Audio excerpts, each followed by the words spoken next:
in this video we're going to talk about the Eiras contract special strike team for Deadzone.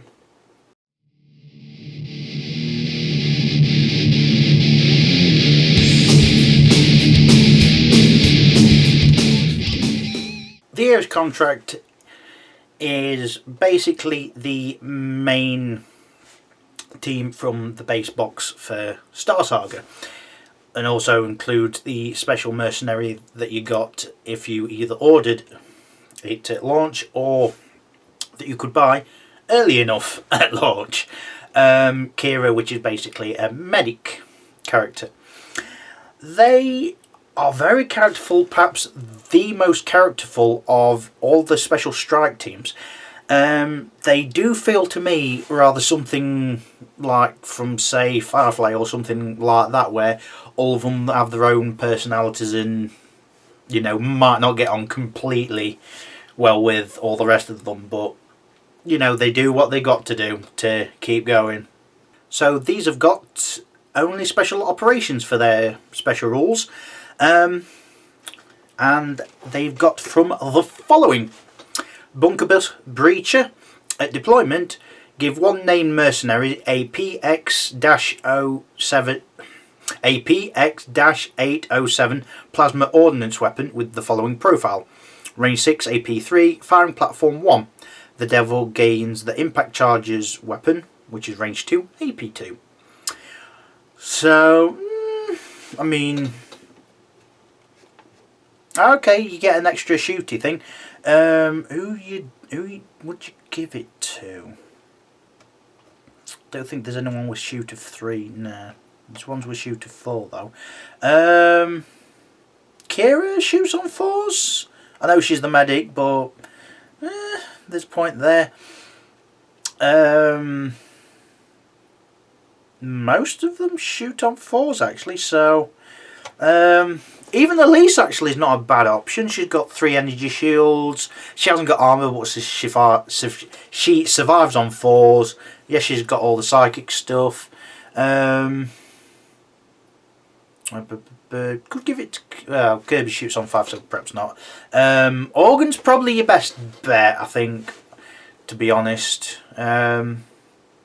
He's pretty decent. He shoots on 4s. I think you're probably best bet giving it to Organ, I think. Next one is Hornet Drop. All named mercenaries gain the aerial deployment keyword. Sentry guns may be deployed in the friendly deployment zone or in any cube containing a friendly engineer. Okay, so this essentially means that anyone but the sentry guns can be deployed from above, and the sentry guns could be deployed in the same manner, I guess. I should imagine so, because if you deploy Kirby, Organ, has anyone else got engineer? Yeah. So if you deploy Kirby or Organ, and from there aerial deployment, or then again they'd have to deploy their deployment thing. Well, I suppose it's kind of suggesting that the sentry guns could deploy in the same area after they've aerial deployed. I could be wrong on that, but that's the gist I'm getting from that anyway. Next one is Best Meds. 3 named mercenaries, not including Kirby, receive a stimulant shot equipment at deployment.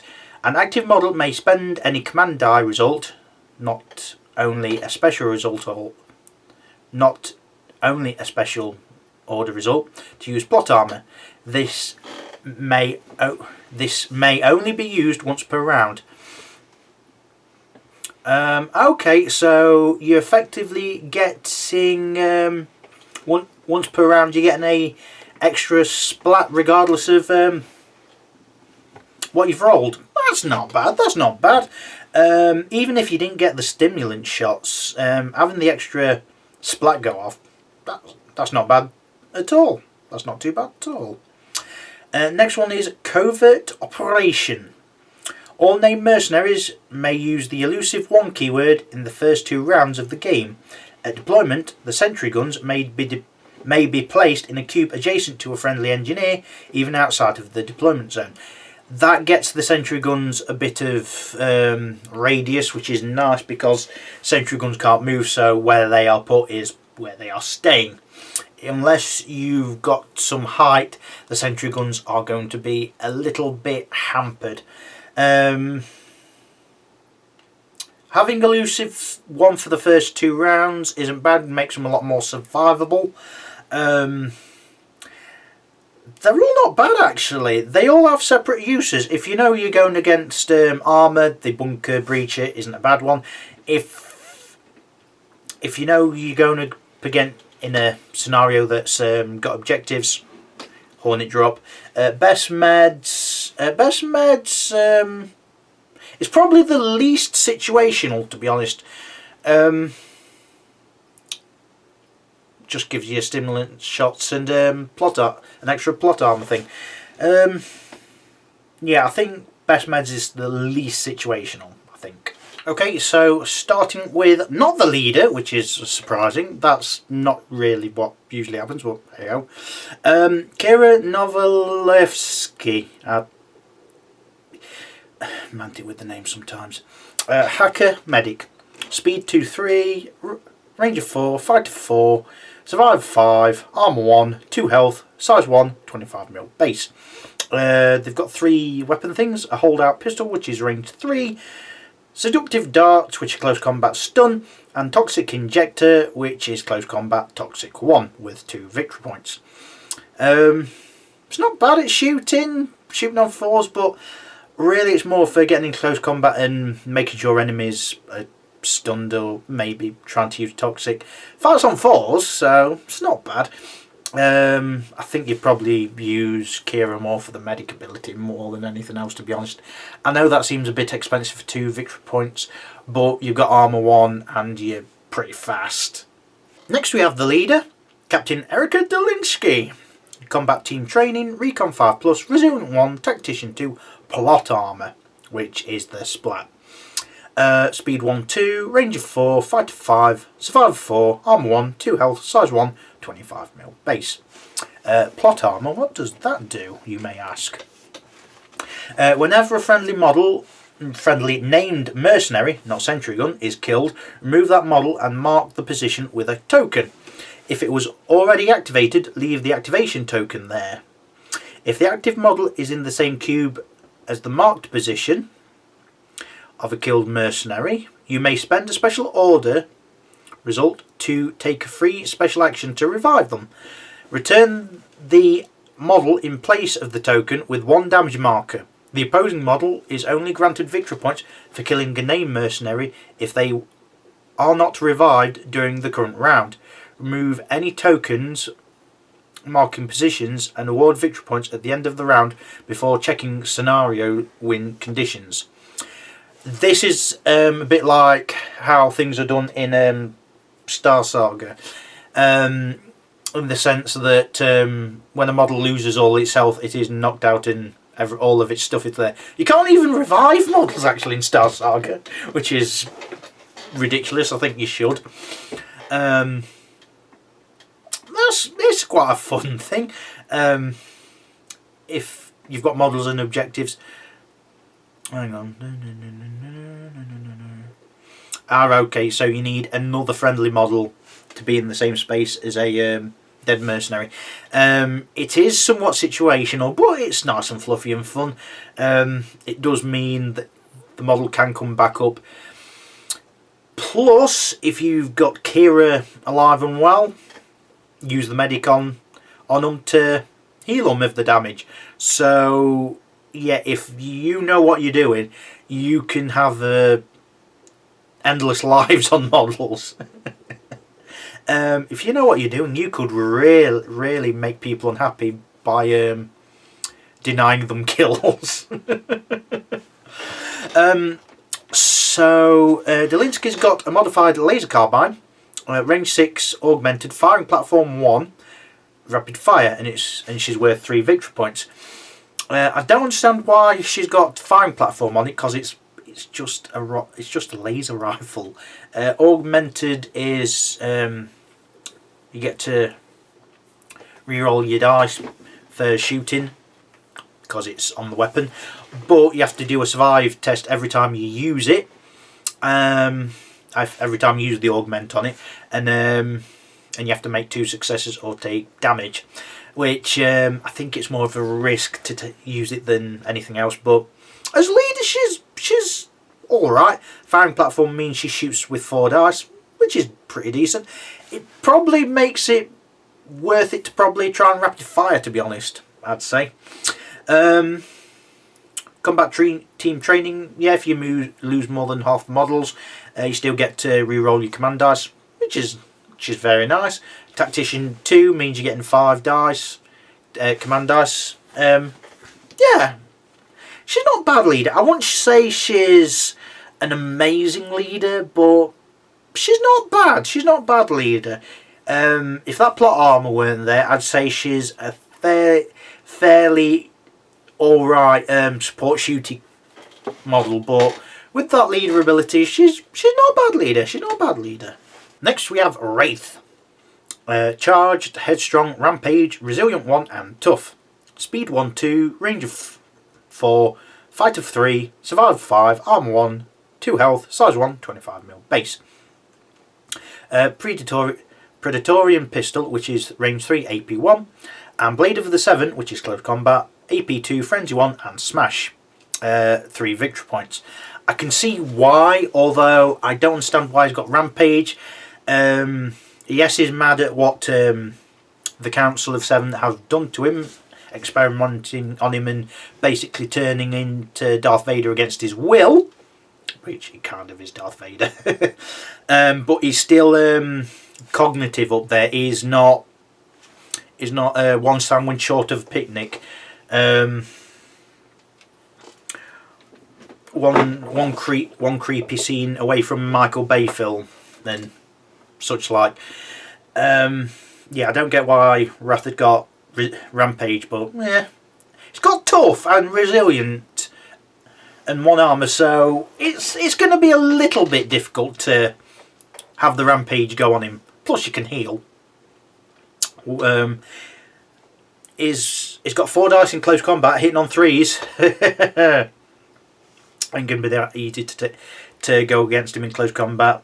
I think even things like the Plague Lords are going to find him a really powerful opponent to fight against in close combat. But I could be wrong. I mean, they get an extra dice because they're bigger. But they both got tough. It'd be nice to see. I'd like to see that. Apart from that Rampage, Wrath's really good. It's really good. So, next one is Francesco the Devil Shivajo. No, I've not pronounced that right. There's too many G's. Fire control and resilient 1. You'll see why, but I don't understand why this one's got fire control. Right, so speed 1, 2, range of 5, fight of 5, survive of 4, no armor, 2 health, size 1, 25mm base. Comes with a flamer with exothermic accelerator. Right, range 4, AP 1, it burns, and for a flamethrower, that's amazing. Also comes with a propane bomb, range 3, frag 4, grenade 1 use. Could that not be it burns as well? Because it's a propane bomb? Set things on fire? I think it should be. Yeah, I mean, you get within range 3, you can burn things and use the propane bomb in the same turn, but it's a one-use only thing, that propane bomb. It's just basically a frag grenade with 1 extra frag on it. I mean, it's not the worst thing. I mean, having a range 4 flamethrower is really good, but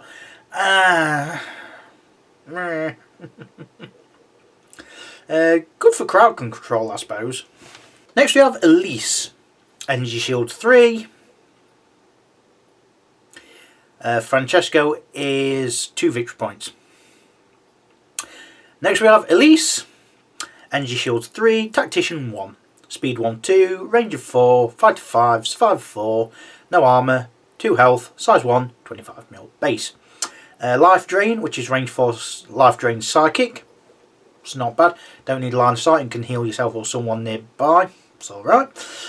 Tremor, range 4. In fact, all of these range 1s are range 4. Psychic Stun, which isn't bad. Counts as make something counts as activated if it's not, which is nice. Mind Scour, range 4 AP 1 psychic, so basic shooting attack. Why not? It's got AP on it, which is nice. And Stun Baton, which is close combat and stun, and she's worth 2 victory points. It's not bad actually. You've got the life drain, you've got the stun, and then you've got just a basic anti-infantry psychic attack, which I think it's pretty good. She's a little bit short range, but because she's psychic, she don't need line of sight, so it's not really that much of a bad thing. Not really. She's got 3 energy shields, so she's got some survivability about her, and she survives on 4s, so it's not like she's gonna do nothing. In fact, with range 4 stun, I think that's going to be really good. And that life drain, you're getting a medic off as well as shooting, which, yeah, pretty dang good. Next we have the 2 sentry guns, Sentry Gun Mark II, and you get 2 of these. Well, yeah, let's get on with it. Construct and Remote, and there's 2 engineers, so, you know, there's not really point of it having remote considering what it is, but yeah, fine. Speed 0, so it can't move. Range 4, no fight stat, survival 5, armor 1, 1 health, size 1, 40mm base. Now, I've got 2 of them, and really there's no reason why they should be on 40mm bases. There's only a bit, and I'll try and put a picture up of the bit of overhang, and it really isn't that much. You can fit them fairly decently on the 25mm base, and there's only a little bit that hangs off. The majority of the model, about, I want to say about 85%, probably 90%, is, well, it's probably more like 95 actually. It's about 95% of the models on the base. It's really minuscule that's not on the base, and I don't understand why it's a 40mm base. That really makes no sense. It does make it a bit more survivable, because the side of the base, you need to see all of it. They're both got Mark II Hellstorm rifles, range 8 AP1, and they're not worth any victory points. So you've just got 2 free shooty things there, which is alright, I guess. If they die, your opponent don't get any victory points for them. Not lost anything. If you want some anti-basic armour shooting, there you go. There's better shooting going off, but they're there. You can't pin them or make them move away. Well, you can make them move away, but you can't pin them. Next we have, and this is a long name, CURB07153 dash and QUOT. I'm assuming that's a typo, and there's too much there because it's supposed to be Kirby. Spelled C-U-R-B-Y, not K. Excuse me. Construct, Engineer, Flight, Hacker, Overcharge the system. Which does, and they've put it as a leader rule thing. It's not, it's only something Kirby can do. Kirby may use a special action when standing in a cube containing an objective / terminal to overcharge the system. Choose an enemy model in another cube containing an objective / terminal. Both must take a 3 dice 5+ test, so you need 5 pluses to succeed. With hackers gaining +1 dice modifier. If the enemy model fails, that model is subject to knockback in a random direction. So basically, you've overcharged something, it's blown away. Doesn't say you take damage or anything like that. It's just a case of it's blown things away, which is a thing, I guess. Speed 2-3, range of 5, fight of 6, survive of 5, 1 armour, 2 health, size 1, 25mm base. Has a laser, which is range 5, knockback, rapid fire, and a electrical discharge, which is close combat, knockback. And Kirby is worth 1 victory point. Just there for objectives, really. I mean, overcharge the system's alright, but Kirby is mainly there to just fly over and sit in objectives, really.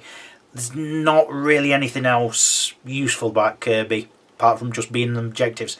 Hacker's alright for certain objectives and against traps, but apart from that, you're just speeding over, just hopefully being on traps and not getting shot at. Hopefully. Finally, we have Organ Hellcare. Energy Shields 2, Engineer, Hacker, Headstrong. Speed 1-2, range of 4, fight of 5, survive of 4, 1 armour, 2 health, size 1, 25mm base. Has a burst pistol, which is range 3, rapid fire, a claw, which is close combat, companion, smash 1, and a force field, which is range 2, grenade, shield generator 1, and it's worth 2 victory points. Organ is basically a artificer with a bit extra. Well, actually it doesn't come with a hammer like most artificers do, actually. Shoots on 4s, which is pretty decent. Survives on 4s, fights on 5s. Fights on 5s is a bit near, but he has got smash 1, so you do get an extra dice. Oh, hang on. Oh, hang on. No, I've misunderstood. He's got companion and smash 1, so he gets 5 dice in close combat. That is pretty dang good. And he's got 2 energy shields, which in effect helps a lot. And you could put a force field down and have another shield generator. So we'd be having 3 energy shields. And if Elise is there, she's got energy shields 4. Organ's going to be really good for close combat, like a Wraith, and really good for supporting on objectives, I think. It's not going to be the best for shooting, to be honest, but it can if you really want to. Yeah, mainly there for taking objectives and for close combat is your best option, with a little bit of support with the shield generators. The Strike team is very characterful. Like I said, it feels like something from Firefly or something like that, where they're all got their own personalities, and it's really good to see them. You can print them all off because they're on the vault.